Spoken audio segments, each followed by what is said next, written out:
Here কথা মতন তার চাকরিটা হয়ে গেল, সে আরও সুন্দরভাবে জীবিকা নির্বাহ করতে পারবে। আকাশ বাসায় আস্তে আস্তে মনে মনে ভাবে সে এই খুশির সংবাদটা বাসায় পৌঁছিয়ে নীরার সাথে শেয়ার করবে। কিন্তু বাসায় পৌঁছানোর পর সে খেয়াল করে বাসার দরজা খোলা। আকাশের মনে কু ডাকতে শুরু করে, কারণ আকাশের বাসার দরজা খোলা থাকার কোনো প্রশ্নই আসে না। সে বাসায় এসে ডাক দিলে নীরা তারপর দরজা খুলবার কথা ছিল। আকাশ জলদি করে বাসার ভিতরে ঢুকে নীরার খোঁজ করে। শুরুতে নিজের রুমে গিয়ে খোঁজ করে, কিন্তু নীরা রুমে নেই। রুম থেকে বেরিয়ে বারান্দায় গিয়ে খোঁজ করে, নীরা বারান্দায়ও নেই। দু জায়গায় নীরাকে খুঁজে না পেয়ে ওয়াশরুমে আছে ভেবে সেখানে খোঁজ করতে যায়, কিন্তু নীরা সেখানেও নেই। পুরো বাড়িতে নীরার খোঁজ বেশ কয়েকবারে চক্কর কাটে, কিন্তু নীরার খোঁজ মেলে না। নীরাকে খুঁজে না পেয়ে আকাশের হাত পা ভয়ে ঠান্ডা হয়ে যায়। আকাশ যে ভয়টা পাচ্ছিল সেটাই হয়তো বাস্তবে পরিণত হয়েছে। আকাশ ভেবে উঠতে পারছে না, সন্ধ্যা প্রায় ঘনিয়ে এসেছে, কিন্তু নীরা গেল কোথায়। চোখ মুখ কালো করে হতাশা নিয়ে চুপ করে সোফায় উপর বসে আছে, পুরো মাথা জ্যাম হয়ে আছে। নীরার চিন্তায় আকাশের। এইভাবে কিছু সময় কাটতেই আজান দেয়। আজান চলাকালীন সময় হুট করেই দরজা ঠেলে নীরা বাড়ির ভিতরে প্রবেশ করে। আকাশ নীরাকে দেখা মাত্রই চোখ বড় বড় করে জিজ্ঞাসা করে, এই মেয়ে, কোথায় গিয়েছিলে তুমি? ছাদে গিয়েছিলাম, আসলে একা একা ভালো লাগছিল না, তাই ছাদে উঠেছিলাম। নীরার কথা শুনে আকাশের পায়ের রক্ত মাথায় উঠে যায়। চেহারা রাগে লাল হয়ে গেছে আকাশের। সোফা থেকে সোজা উঠে নীরার কাছে গিয়ে নীরার গালের সজোরে কষে এক থাপ্পড় মেরে বলে, এই মেয়ে, তুই ছাদে গিয়ে নিশ্চিন্তে বসে আছিস, আর এদিকে তোর টেনশনে আমার মাথা কাজ করা বন্ধ করে দিয়েছে। সোফার উপর বসে এতটা সময় তোর কারণে আমি পাগলের মতো ছটফট করেছি, আর তুই ঢং ঢং করতে করতে ছাদ থেকে নেমে এসছিস তুই, হ্যাঁ? আকাশের হাতে থাপ্পড় খেয়ে নীরার সাদা চামড়া লাল, পুরো লাল হয়ে গিয়েছে। নীরার বিন্দুমাত্র পরিমাণও খারাপ লাগেনি আকাশের হাতে থাপ্পড় খেয়ে, উল্টো আরও আনন্দ হচ্ছে। এটা ভেবেছে এই মানুষটা তার রক্তের কেউ নয়, আর না এই মানুষটার সাথে তার কোনো সম্পর্ক রয়েছে। দুদিনের পরিচয়ে এই মানুষটা তার জন্য এতটা কেয়ারিং হয়ে উঠেছে। নীরার কোনো কিছু না ভেবেই হুট করে আকাশকে জড়িয়ে ধরে, তাকে বুকে মাথা রাখে। আকাশ অবাক হয়, তবে নীরার এই আচরণ আকাশের রাগ মুহূর্তের মধ্যে কোথাও যেন উধাও হয়ে যায়। আকাশ এক অদ্ভুত রকমের শান্তি অনুভব করছে, সেই সাথে কেমন যেন মাতাল হয়ে যাচ্ছে। এমন অদ্ভুত রকমের মাতাল করা শান্তি সে যেন আর আগে কখনো অনুভব করেনি। নীরার এক জড়িয়ে ধরাতে সমস্ত রাগ জ্বলে গিয়ে আকাশের ভিতরে এক ধরনের নেশা কাজ করছে। আকাশ নেশার কবলে পুরোপুরি বেকুফ হয়ে যায়।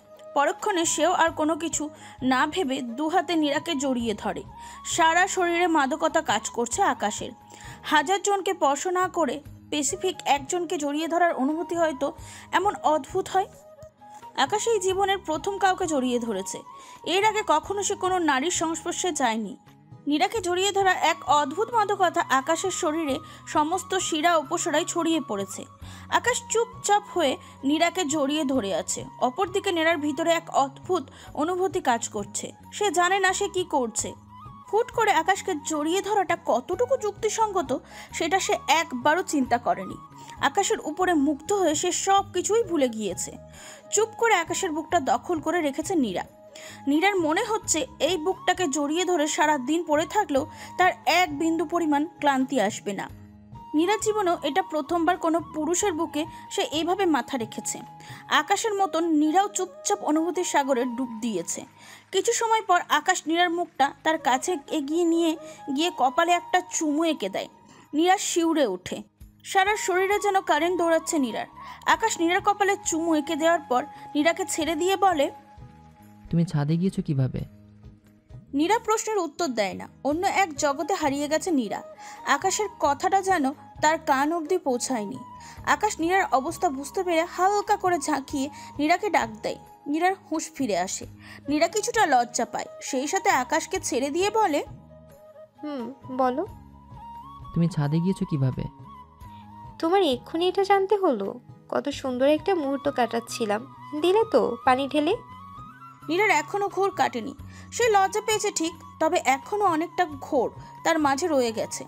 নীরা আকাশকে কি বলছে সেটা সম্পর্কে তার পুরোপুরি আইডিয়া নেই, যে কারণে সে নিমেষেই আকাশকে কথাগুলো বলে দিয়েছে।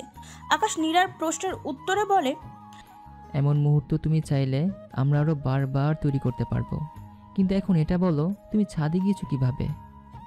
মানুষ ছাদে যায় কিভাবে আবার? সিঁড়ি দিয়ে গিয়েছি। আরে আমি তোমায় এটা জিজ্ঞাসা করিনি, আসলে ছাদের দরজায় সবসময় তালা লাগানো থাকে, কিন্তু তুমি গেলে কি করে? সব সময় তালা লাগানো থাকে নাকি থাকে না আমার জানা নেই, তবে আমি যাওয়ার সময় তালা লাগানো ছিল না, খোলাই ছিল ছাদের দরজা।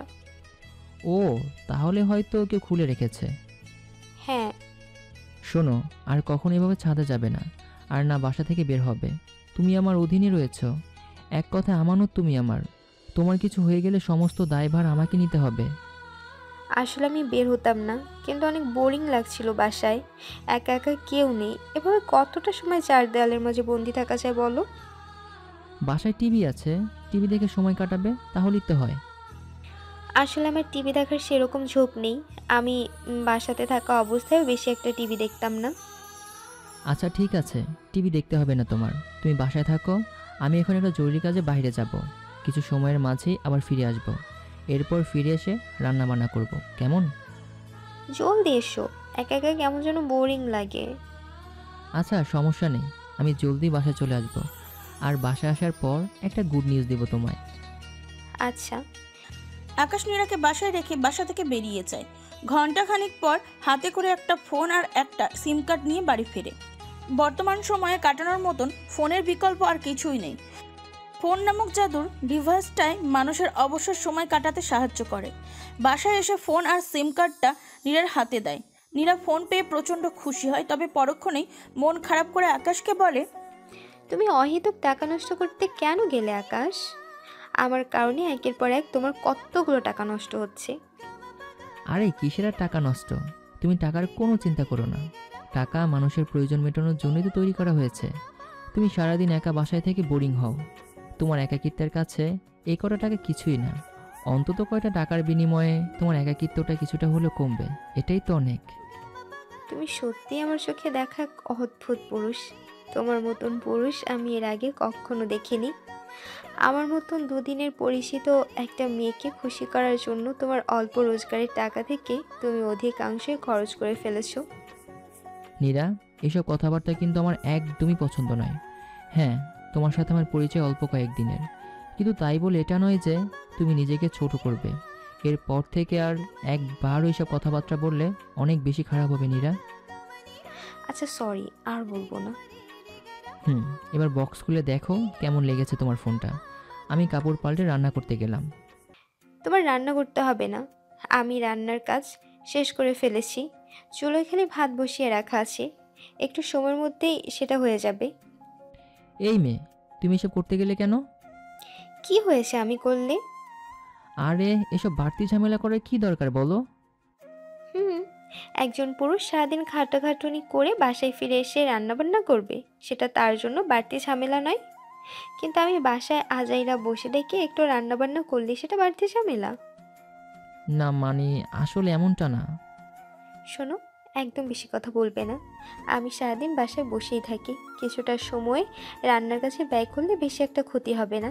হ্যাঁ, আমি হয়তো তোমার মতন ভালো রান্না জানি না, তবে এটুকু নিশ্চিত থাকো, খাওয়ার মতো উপযোগী রান্না আমি করতে পারি।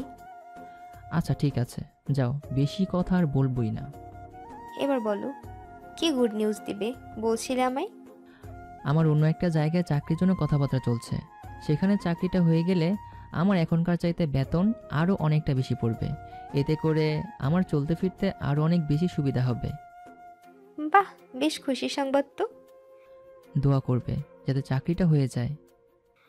অবশ্যই, এটা তোমার আমার কাছ থেকে চেয়ে নিতে হবে না। যে পুরুষের দ্বারা আমার মাথা গোঁজার ঠাঁই হয়েছে, সেই পুরুষের জন্য আমি কি করে দোয়া না করি। আচ্ছা শোনো, তুমি গিয়ে ফ্রেশ হয়ে নাও, আমি চলে ভাত বসিয়ে এসেছি। আচ্ছা। আকাশ ফ্রেশ হতে ওয়াশরুমে চলে যায় আর নীরা যায় রান্নাঘরে। আকাশ কিছু সময় পর ফ্রেশ হয়ে আসে। নীরা রান্নার কাজও প্রায় শেষ, দেখতে দেখতে রাতের খাবারের সময় চলে এসেছে। নীরা রান্নাবান্না শেষ করে টেবিলে এনে সব কিছু সাজিয়ে রেখেছে। দুজন মিলে খেতে বসে নীরা। আজ নিজের হাতেই আকাশকে খাবার বেড়ে দেয়। আকাশ খাবার প্লেটে থেকে প্রথম লোকমা মুখে দেওয়ার পরে নীরা আকাশকে জিজ্ঞাসা করে, রান্না কেমন হয়েছে? অসাধারণ। নীরা আকাশের কথা শুনে খুশি হয়ে যায়। খাবার প্লেট থেকে নীরাও খুশি মনে এক লোকমা খাবার মুখে তুলে নেয়, কিন্তু পরক্ষণে নীরা চমকে ওঠে। খাবারে কিছুটা গড়বড় হয়েছে।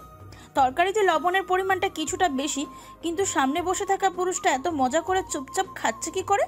নীরা কিছুটা শক্ত কণ্ঠে আকাশের কাছে প্রশ্ন করে। আকাশ, এই তরকারি তুমি খাচ্ছ কি করে? কেন, কি হয়েছে? মজাই তো হয়েছে খাবার। মজা হয়েছে না কি হয়েছে তা তো আমি মুখে দিয়ে দেখতেই পেলাম। খাবারে লবণের পরিমাণটা তো তুলনামূলকভাবে বেশিই হয়েছে। আরে সমস্যা নেই, ভাতের সাথে খেলে এত বেশি একটা বোঝাই যাচ্ছে না। নীরা আশ্চর্য হয় আকাশের কথা শুনে। একটা পুরুষের মেন্টালিটি এমন হয় কি করে? সারাদিন খাটাখাটনি করে বাসায় ফিরে এসে অন্য কোনো পুরুষ এই খাবার মুখে তুললে সাথে সাথে সে ছুঁড়ে ফেলে দিত, না হয়তো খাবার ফেলে উঠে যেত। সেখানে আকাশ দিব্যি খেয়ে চলেছে, তার উপরে এই অখাদ্য প্রশংসাও করলো। নীরা ঠাস করে আকাশের সামনে থেকে খাবার প্লেটটা কেড়ে নেয়। আকাশ অবাক হয়ে প্রশ্ন করে। কি হলো নীরা? এই খাবার তোমার আর খেতে হবে না, আমি ডিম ভেজে আনছি। ডাল আছে, ডিম আর ডাল দিয়ে খাবে আজ। আরে কোনো প্রয়োজন নেই, এই তরকারি দিয়ে তো খেয়ে ফেলা যাবে। আকাশ, বেশি কথা বলো না। তুমি বসে বসে আমার ফোনটা ঠিক করো, আমার ফোনে তোমার নাম্বার সেভ করো। এছাড়াও হোয়াটসঅ্যাপ আর যাবতীয় প্রয়োজনীয় যা যা অ্যাপস প্রয়োজন নামিয়ে দাও। আমি 5 মিনিটের মধ্যে আসছি। নীরা আর আকাশকে কিছু বলার সুযোগ না দিয়ে রান্নাঘরে চলে যায়। এদিকে আকাশ নীরার কথা মতন বাধ্য হয়ে ফোনের সব কিছু ঠিকঠাক করতে থাকে। কিছু সময় পর নীরা 2টা ডিম ভেজে এনে একটা আকাশের প্লেটে দিয়ে বলে।